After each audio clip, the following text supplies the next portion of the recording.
प्रतीक कैसे पहुंचे 28 लाख के पैकेज से 2000 करोड़ के टारगेट पर। एक मिडिल क्लास आदमी के लिए तो ये सपना है ना? उसी के सपने को सच करने की कहानी है आज का वीडियो। एक और बिजनेसमैन की सक्सेस स्टोरी जो पहुंच चुका है शार्क टैंक के मंच तक। बताएंगे, जुड़े रहिए इस वीडियो में। साल था 2018-19 का।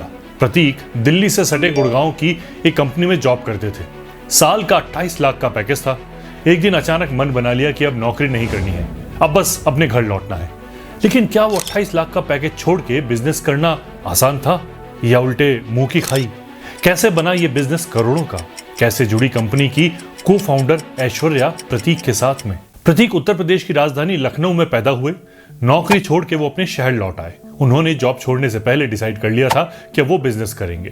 प्रतीक के फादर का ट्रांसपोर्टेशन और एग्रीकल्चर से रिलेटेड एक बिजनेस था। लेकिन जब प्रतीक एग्रीकल्चर सेक्टर में बिजनेस करने का प्लान बनाया तब सभी चौंक गए। नॉर्मली जैसे हमारे भारतीय परिवारों में होता है, घरों में होता है, प्रतीक के पापा भी कभी नहीं चाहते थे कि वो एग्रीकल्चर सेक्टर से जुड़ा हुआ कोई भी बिजनेस करे। उनके पास इससे जुड़ा हुआ रीजन जरूर होगा, लेकिन उनका कहना था कि देश के टॉप इंस्टीट्यूट से इकोनॉमिक्स ऑनर्स करने के बाद, देश के टॉप मैनेजमेंट इंस्टीट्यूट से MBA करने के बाद अब खेती करना चाहते हो? दाल चावल बेचोगे? पागल हो गए हो क्या? कहा था ना, टिपिकल भारतीय परिवार। लेकिन वो आपका बुरा नहीं चाहते। किस्मत में शायद कुछ और ही था। परिवार में पापा के इतना कहने के बाद भी कैसे शुरू हुआ वो करोड़ों का बिजनेस जिसका नाम है ग्रीन डे, यानी कि किसान की दुकान। वीडियो में आगे जानिए। प्रतीक बचपन में ही पढ़ाई के लिए लखनऊ आ गए थे। वो घर में इकलौते थे जिसने इतनी हायर एजुकेशन ली थी। 12वीं के बाद दिल्ली के श्रीराम कॉलेज ऑफ कॉमर्स में इकोनॉमिक्स में एडमिशन ले लिया। फिर IIM अहमदाबाद MBA करने चले गए। जब पास आउट हुए तो गुड़गांव बेस्ड एक बड़ी सी कंपनी में उनकी जॉब लग गई। खेती किसानी के बारे में इन्होंने सिर्फ किताबों में पढ़ा था या फिर गांव के किसानों को खेती करते हुए देखा था। लोगों को ऐसा लगता है कि जो खेती करता है वो अनपढ़ ही होता है, लेकिन अब समय बदल रहा है। प्रतीक के पापा चाहते थे कि वो बिजनेस तो करें, लेकिन किसी और सेक्टर में करे, खेती बाड़ी में नहीं। प्रतीक ने गुड़गांव से अपने शहर लौटने के बाद बिजनेस को लेकर अलग अलग तरह की रिसर्च करी। कई सेक्टर्स उन्होंने खंगाले, एजुकेशन, हेल्थ, एग्रीकल्चर, इस तरह के दर्जनों आइडियो पर उन्होंने स्टडी के बाद एग्रीकल्चर सेक्टर में बायो फोर्टिफाइड बेस्ड अनाज का बहुत बड़ा गैप दिखा। फिर आया साल 2018। घर पर प्रतीक की शादी को लेकर बात चलने लगी।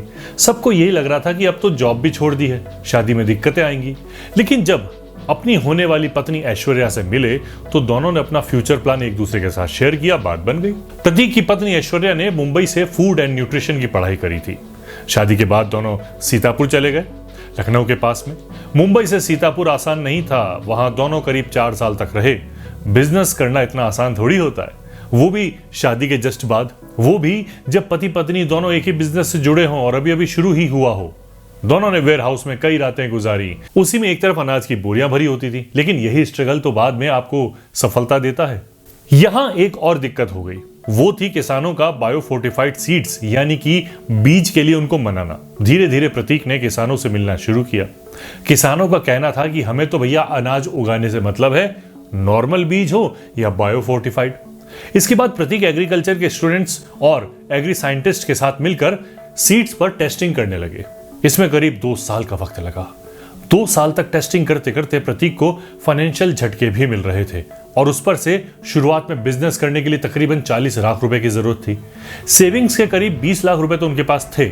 अब समस्या यह थी कि बाकी के 20 लाख रुपए कहां से आएंगे। तब प्रतीक की मां ने उनकी मदद करी। बाकी के 20 लाख प्रतीक को अपनी मां से मिले, लेकिन ये सारे पैसे भी रिसर्च में ही खर्च हो गए। उसके बाद प्रतीक ने IIM अहमदाबाद के एलुमनाइज के साथ मिलकर एक फंड जुटाना शुरू किया और उस फंड से उनको मिले करीब 3 करोड़ रुपए। बिजनेस का पहला मंत्र यही है कि यदि आप बिजनेस करना चाहते हैं तो अपने खर्च को कम करिए। प्रतीक कहीं भी जाने के लिए ट्रेन का इस्तेमाल करते।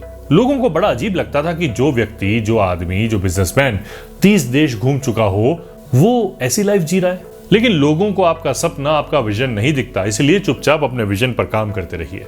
यहां से प्रतीक रस्तोगी ने बायो फोर्टिफाइड दाल चावल, उन जैसे न्यूट्रिशन बेस्ड अनाज बेचने वाली company green day better nutrition बनाई। प्रतीक बायो फोर्टिफाइड चावल, दाल, बाजरा, रागी, आटा जैसे प्रोडक्ट्स में डील करते। ग्रीन डे मतलब किसान की दुकान। लेकिन अब सवाल यह है कि ये बायो फोर्टिफाइड होता क्या है? तो आपको बता दें कि बायोफोर्टिफाइड एक प्रोसेस है जिसमें किसी भी अनाज की सीड्स की ब्रीडिंग कराई जाती है। लैब टेस्टिंग के बाद खेतों में ट्रायल किया जाता है। इससे पता चलता है कि किसी भी अनाज में जो सामान्य न्यूट्रिशंस होते हैं वो बायोफोर्टिफिकेशन के बाद कितने बढ़ जाते हैं। जब 20वीं सदी में हरित क्रांति का एक दौर चला था तब लोग भुखमरी के शिकार थे। इसके बाद पैदावार बढ़ाने पर फोकस किया जाने लगा, लेकिन यहाँ एक दिक्कत भी शुरू हो गई जिसकी तरफ किसी का ध्यान नहीं गया। इस रेस में हम ये भूल गए कि जो अनाज, जो खाना हमारी थाली में परोसा जा रहा है उसमें कितना न्यूट्रिशन है। यही वजह है कि हमारे शरीर में कई तरह के विटामिन्स, मिनरल्स की कमी हो रही है। हम अनाज तो खा रहे हैं, लेकिन वो क्या पोषक तत्व हैं जो हमें मिलने चाहिए? प्रतीक ने सोचा क्यों ना इस प्रॉब्लम का कोई सोल्यूशन दिया जाए। उन्होंने बायोफोर्टिफाइड अनाज बेचना शुरू किया। भारत में न्यूट्रिशन की कमी एक बहुत बड़ा मसला है। 50% से ज्यादा लोग जिंक, आयरन और प्रोटीन जैसे जरूरी न्यूट्रिशंस की कमी से जूझ रहे हैं। अगर आंकड़ों की माने तो उनके हिसाब से पिछले 50 सालों में गेहूं और चावल जैसी चीजों में न्यूट्रिशंस की मात्रा लगातार घटती जा रही है। मैं अपने हर वीडियो में हर बार एक बात जरूर करता हूं कि जब भी कोई बिजनेस कंज्यूमर्स की किसी प्रॉब्लम को सॉल्व करता है तो उसे वापस मार्केटिंग की जरूरत नहीं पड़ती। एग्जाम्पल, बारिश में भीग रहे हैं, नहीं भीगना चाहते, रेलवे स्टेशन जाना है वो भी परिवार के साथ, कैब घर बैठे आ जाती है। कुछ बाहर का खाना है पर लेने कौन जाए, फूड डिलीवरी ऐप है। ऐसी ही कंज्यूमर्स की प्रॉब्लम को ढूंढिए और उस पर अपना बिजनेस खड़ा करिए। नहीं लखपति करोड़पति बन जाए तो फिर बताइएगा। इसी बात पर चैनल को सब्सक्राइब कर लीजिए। अब चलते हैं प्रतीक के बिजनेस की तरफ। प्रतीक के वेयर हाउस में कस्टमर्स के जरूरत के हिसाब से अलग अलग साइज के चावल, आटे, दाल, दलिया जैसे प्रोडक्ट्स के पैकेट पैक किए जाते हैं।